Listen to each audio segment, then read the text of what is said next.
એક જ કહેવાય, પણ એનો સમાજ થોડોક જુદો એમ કે ભગવાને નક્કી કર્યું કે આના સમાજ બદલે આના સમાજ બધાય અલગ અલગ અલગ વારા પ્રમાણે ગયા ને ભગવાન થઈ ગયા, થઈને પૂજે, બીજા દેવ થઈને પૂજે, ગુરુ થઈને પૂજે. આના સમાજનો કોણ? ભગવાને વિચાર કર્યું કે ના, આવું મારે ભીલને ઘરે, ભીલને ત્યાં જ જવું પડે. આદિવાસી એટલે કે આદિવાસીને ઘરે જ જવું પડે. ને કે વાલમાની કોળમાં એમ કીધું તો બધા વાલમાની કોળમાં જ આવી ગયા. આ હાલો પટેલ આપણામાં બેઠો આપે ગોપડી, એ વાલમાની કોળનો હોય. એ કોળમાંની કોળ ટળી જતી છે. એ આપણને આવડી થી એને આવડ્યું, એને ખેતી કરતા આવડી, એને કમાતા આવડ્યું, એને બધું કરતા આવડ્યું, એટલે એ પટેલ થઈ ગયો. એને જમી વધારે જોઈએ અને આપણે જમી જોઈએ, પછી બીજાને કરવા જ જગા જોઈએ. બાકી કમાવાવાળા એ એને આપણને એટલા, ખેતી કરવા વાળા, ખેડવા વાળા, કમાવા વાળા એ આપણને એટલા પણ એ આપણથી આમ થોડાક શુદ્ધ ખેતી કરતા કહેવાય. અને ખેતીમાં એનું ધ્યાન અને આજે એનું મન, એનો તાસ હોય. અને જમીનનો, પાણીનો, ખેડાનો, ખેતરનો, બીજું ત્રીજું આજે એનો ધંધો એ જ હોય. તો એ ખેતી કરે અને આપણે ખેતી કરવી પડે. તો એને ખેતી કરતા આવડી અને ખેતી કરતાય આવડી, એને બધું એનો આખો એની ટેકનિકલ અને ટૂંકથી ખેતી કરે, એટલે એ આપણે માટળી ગયા. એટલે પટેલ કોણ છે કે કાંબી છે, પટેલ. હવે પાછા એને એકલો નથી બનતું. આપણે જવાનું કે મને આવજે કરવા લાગજે ભાઈ, કે તો આવે ને મને 2 મહિના કામ કરી આપ, મને કરવા લાગ ને કરે. અને એ કેમ તો આપણે કરીએ પાછા, એને તાત કરીએ, પણ આપણે તા નહીં કરીએ. એ ક્યાં રાતના 3 વાગે ઉઠે તો એને કામથી પૂરું થતું. પૂછો પેલા પટેલને, દાડો ઉગી જાય તો એને કામ પૂરું નહીં થાય. 3 વાગ્યાના ઉઠી બીજા ખાંડ કાઢે, બીજા તગારમ કરાવે, બીજા ડૂબન મિલે, બીજું દૂધ કાઢવાનું, બીજું પારવાનું મોડું થાય, બીજું પેલું થાય. તેમ કરતા કરતા આપણને એને શીખવાડવા તો કામ કરી, પણ આપણા વાળા શીખ્યા નહીં. ત્યાં કરી આવ્યા ખરા, એને આલ્યું, એ ખાધું ખરું, પણ એની કળાને કે રાવી અને દાડો ઉગે તો ત્યાં સુધી હુઈ રહે. એટલે દાડો ઉગ્યા સુધી હુઈ રહે અને પાછા કે અમે તો સૂર્યવંશી હતી એમ કે, અને રહેણ અડે તારી ઉઠવાનું. અરે ભાઈ, આપણા ગુરુ મહારાજે કીધું કે ભાઈ વહેલો ઉઠે એ પહેલો, અને મોડો ઉઠે એનું એક ઠેકાણું નથી પડતું. ક્યાંય ઠેકાણું નહીં મળે. એ દાડીમાં જાય ત્યાં નહીં રાખે, કોઈ નોકરી લેટ પડે ત્યાં નહીં રાખે, ગમે ત્યાં જાય પણ એનું બનતું થી. અને એને પાછું પછી ફરી પટકી અને આજે લેટ પડી ગયો એટલે આજે નહીં કામ લાગે, પાછો ઘેરે જતો રહો, કાલે નોકરી કરવા જોઈએ.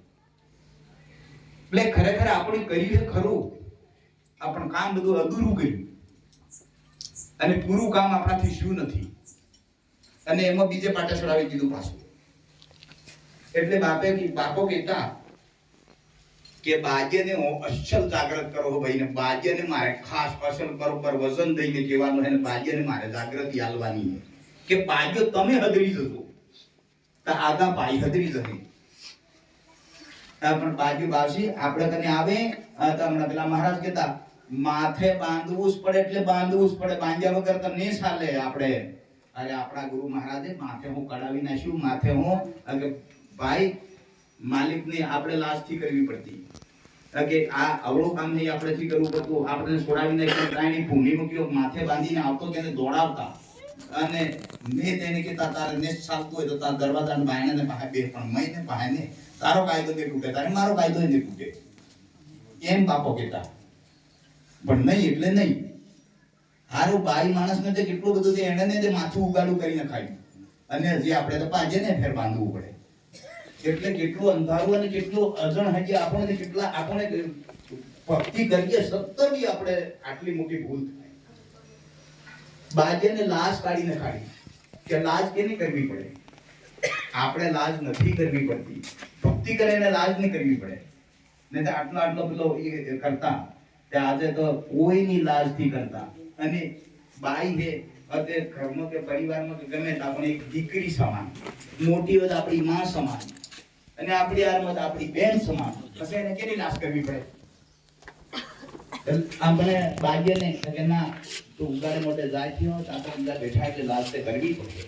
અને લાજ કરીને અમે બાપડી બાજુ આવું ખબર ને હું કરી શકતો કે એવું એ જાણે આવી હમણાં કીધા આપણા ગુરુએ એવો ધર્મ લાવ્યા, એવી ભક્તિ લાવ્યા, એવો નેમ લાવ્યા, અને આપણને હમણાં કીધા આપણે નથી જાણ્યું કોણ કે નથી જાણી? બાપે એમ કહી દીધું કે ભાઈ હું આની ધરતી ઉપર આવ્યો પાછો હું બીજો નહીં આવે, અને આની કોળનો ધણી કે આની કોળનો ગુરુ કોઈ થાય ને, અને થવા જાય તો લોખંડનો પાંછેરનો કાળજો હોય તો એને ઓગળી પાણી થઈ જવું પડે, એમ કીધું આપણે ગુરુ મહારાજ.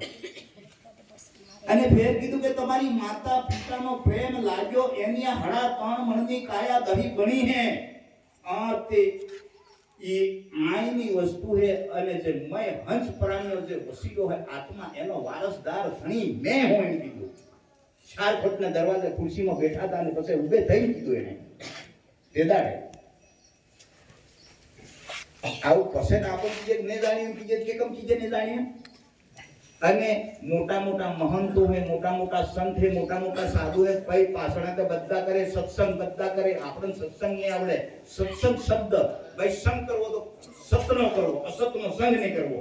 સત્સંગ કોઈ પણ સંગ કરવો, સારાનો સંગ કરવો, સતનો સંગ કરવો, અસતનો સંગ નહીં કરવો. ત્યાં પેલો સત્સંગ કરતા પેલો શબ્દ તો બોલાય કે ભાઈ દરેક સત્સંગ કરો. સત્સંગ એટલે કે સતનો સંગ કરવો, અસતનો સંગ નહીં કરવો. અને તહીંની શરૂઆત થાય પછી ત્યાં લઈ તો ત્યાં જાય. હમણાં મહારાજે પેલી અમુક મુદ્દાની અમુક વાતે કહી નાખી. એ વાત જો કાઠે બાંધે માણસને ગમ પડી જાય, અને જો એને યાદ રાખે તેનો નમખો તરી જાય, અને એનો ભવિષ્ય તરી જાય.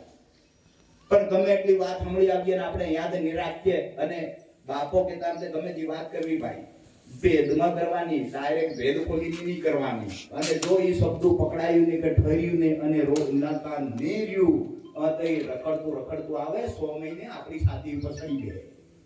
એટલે વાત કરો તો પાછા ગમ રાખીને કરજો, અને ગમે તે તમે કામ કરો તો ગમ રાખીને કરજો, એમ કીધું આપણા ગુરુ મહારાજે. ગમે એવો શબ્દ આપણે ચડાવીએ, બીજા પણ સાંભળીને ચડાવીએ, અને એના શબ્દને જો નહીં યાદ કરીએ અને એને યાદ જ નહીં કરીએ તો 100 મહિના રાહ જોવે. 100 મહિના સુધી જો તમે યાદ નહીં કર્યો ને નહીં રખ્યો પાછો એટલી